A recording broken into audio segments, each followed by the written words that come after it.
It was the day before the festival, and the whole town was busy getting ready. I had more work than I knew what to do with. When Joseph called with another job, I was craving the cool quiet of his and Izzy's seafront house. I'd barely reached their front door when I heard someone calling me. Psst, Maria, I need your help.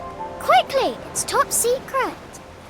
It was Izzy, peeking out from the side of the house. She beckoned for me to follow her. She led me through to a beautiful, unruly garden overflowing with flowers of every color. Nestled among them was a playhouse, its doorway almost completely obscured by a towering rose bush. You have to squeeze past it and breathe in real small, like this. Izzy took in a big gulp of air and crawled through the gap and into the playhouse. I hadn't planned on crawling in the dirt today, but the life of a repairwoman never did run smooth. On the table inside, there was an electronic toy. Not exactly the usual stock in my parents' antique shop. I had an accident. I didn't do it on purpose or anything, but it won't turn on anymore. Can you fix it for me?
Do grown-ups play games as well?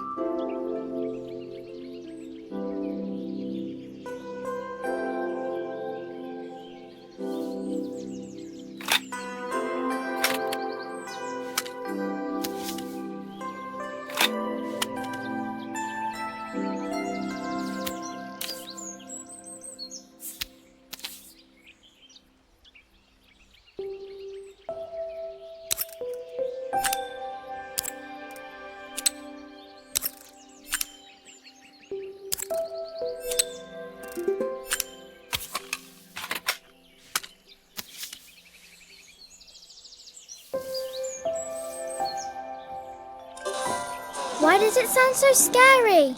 It wasn't like that before. Can you show me how to play? I tried before, but it was so hard.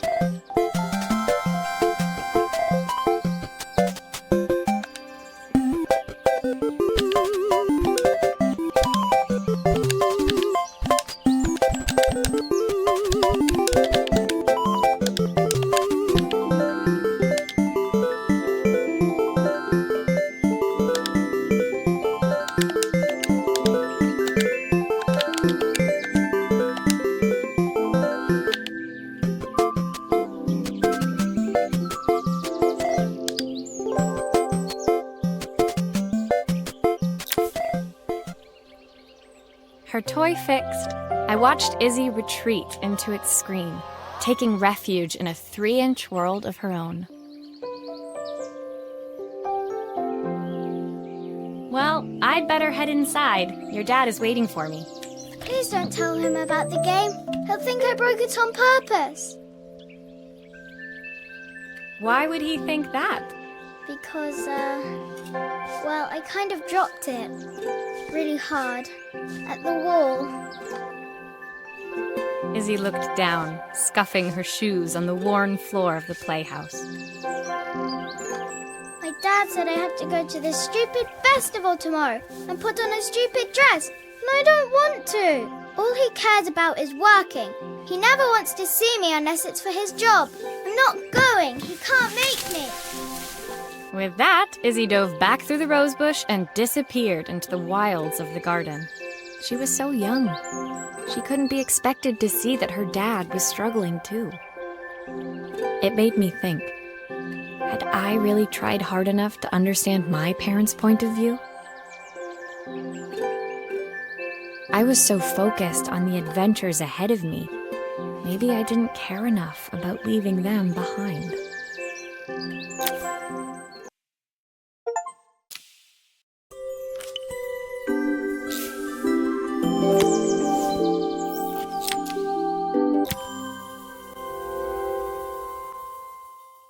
Leaving Izzy hiding in the garden, I walked around to the front of the house and rang the doorbell. It was only then I noticed my favorite overalls covered in grass stains. I scrubbed desperately, but it was too late.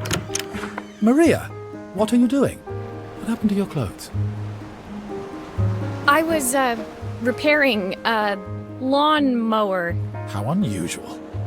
Well, do come in. The job I've got for you is a little more delicate. Totally embarrassed, I walked into an orderly room filled with papers and ledgers. So this was his office. You must be so busy getting ready for the festival. Are you looking forward to it? Of course. It's traditional for the mayor to judge food from every cafe and restaurant in town. I'll be declaring the best chef in Bellariva by this time tomorrow. Speaking of which... He unclipped the watch from his wrist and very carefully handed it to me.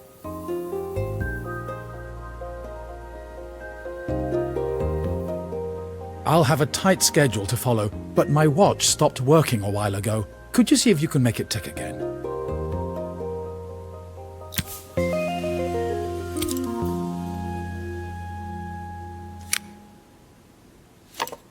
Are you sure it will all fit back together?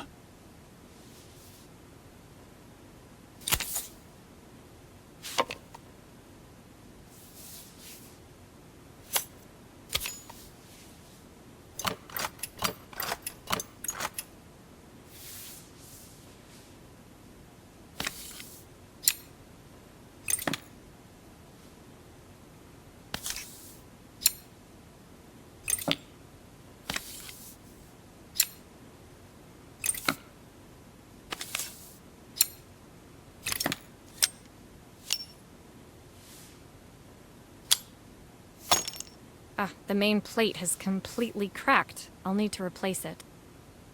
The cogs look good, though. If I'm careful, I can reuse those.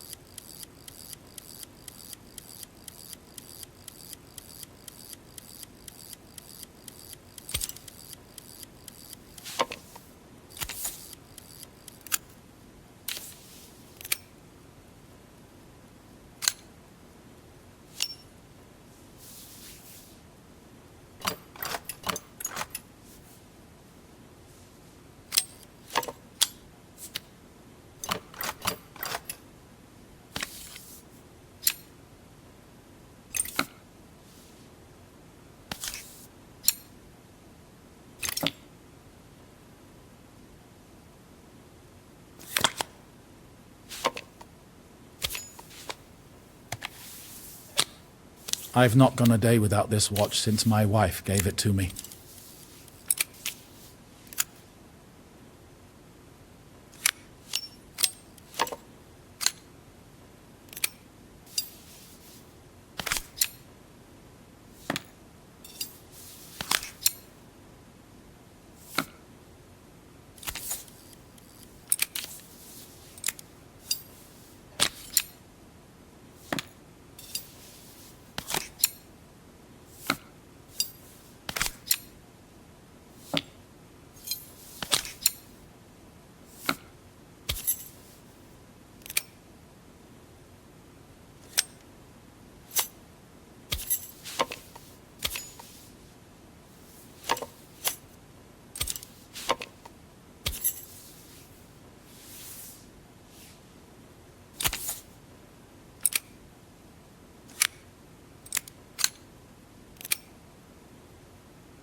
I've not gone a day without this watch since my wife gave it to me.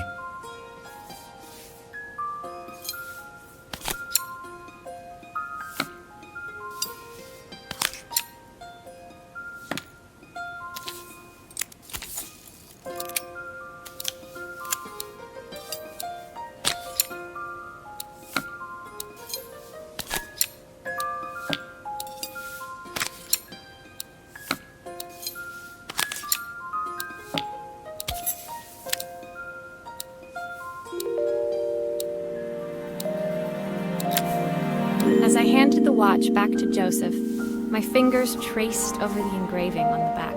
I hoped fixing this was one small way I could help him move forward. I can't believe it's working, Maria. Thank you. My wife was a brilliant woman. Feeling this ticking on my wrist, it makes me feel like she's still here. Watches measure minutes and hours like they're infinite.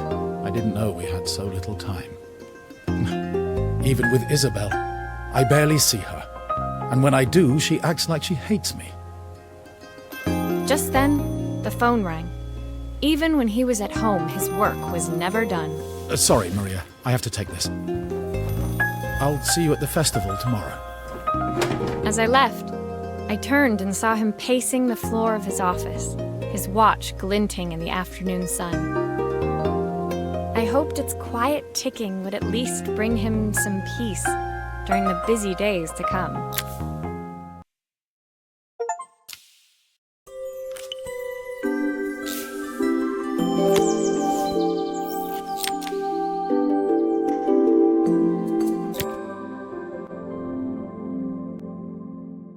When my last job of the day brought me to Carmen's apartment, the door was opened by someone I didn't expect to see, Helena.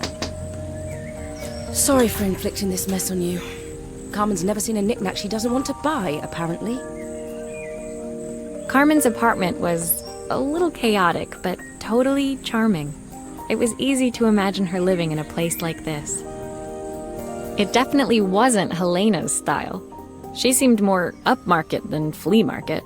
I wondered why she was even here. We're having a clear-out, or at least I am. Carmen's not helping, as usual. There's a market at the festival tomorrow. I'm selling some of these things to make her some money. She says she has nothing when there's all this stuff right under her nose. Helena stepped delicately past the items on the floor and reached down to pick up one from the pile. Look at this slide projector. Our parents treasured it, but Carmen treats it like a piece of junk. Can you take a look?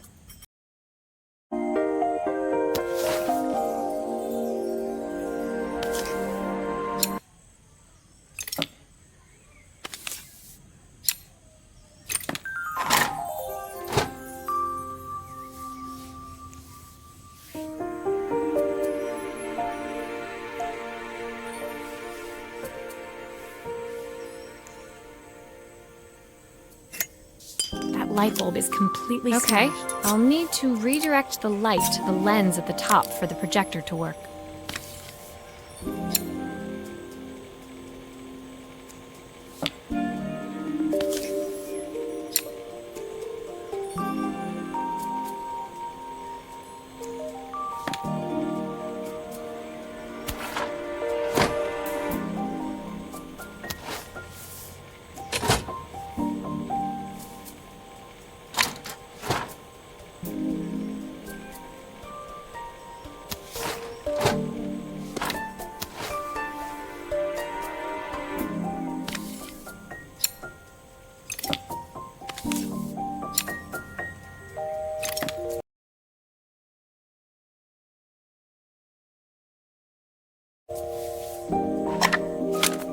Oh, typical. Carmen's even managed to get a slide stuck in here.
There's still a part I need to attach. Where does it go?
There's still a part I need to attach. Where does it go?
I was so excited when I moved to the city. Carmen, she looks so sad.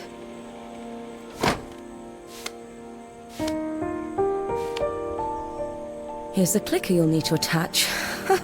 God knows how Carmen broke that as well.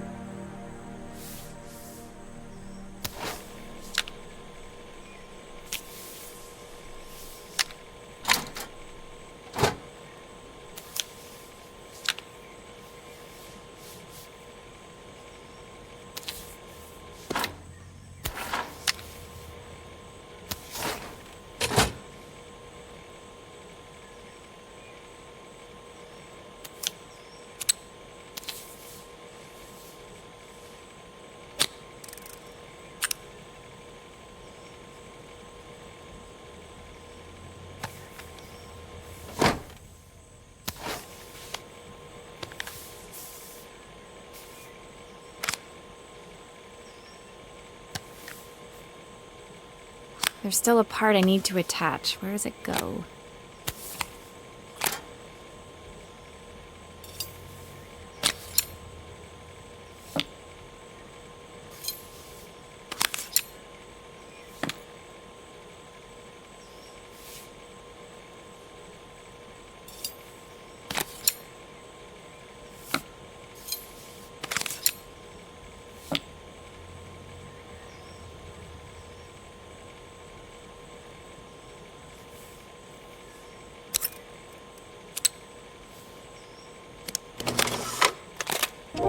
When we were younger, Carmen was always following me around.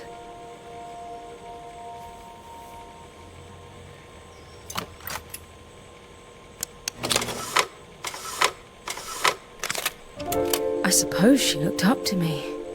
A cool older sister.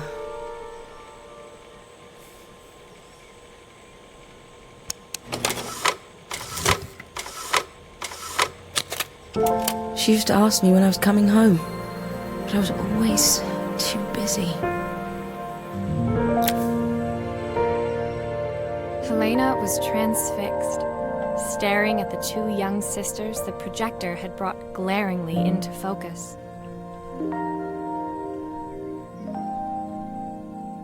I never meant to let her down. But you haven't, have you?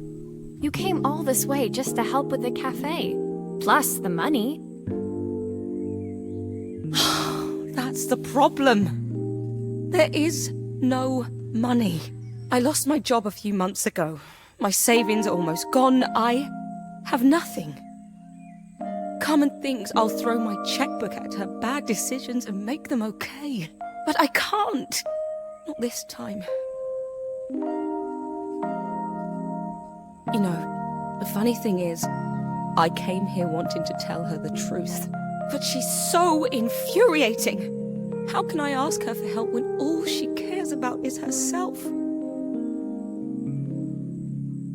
Helena fell silent, shrinking under the gaze of her younger self, projected onto the wall.